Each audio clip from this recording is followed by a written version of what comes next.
Friends ఈ ఉన్న కందులు ఏం చేసిర్రు అనుకుంటారా? ఇలా కందులు కూడా చూపెడతా.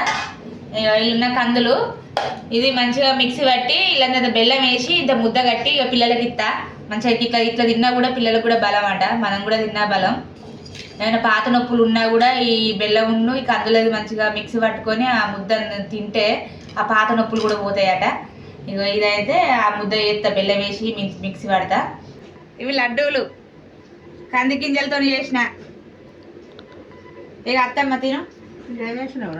ఇగో బెల్లం వేసిన, బెల్లం ఆనకం పట్టిన, ఆనకం బట్టి కందులు ఉడకబెట్టి ఇక మిక్సీ పట్టి అది మీ కందులు మిక్సీ పట్టి ఈ ఆనకంలో ఇది పోసిన. సరే దీని ఎట్లున్నా మంచిగా ఉంటుంది, ఇవే చేసుకునేది. చూడు ఫ్రెండ్స్, ఇక లడ్డూలు నల్లగా ఉన్నాయి కదా, కానీ కందులు కొంచెం నల్లగా ఉన్నాయి, అందుకే ఇట్లున్నాయి.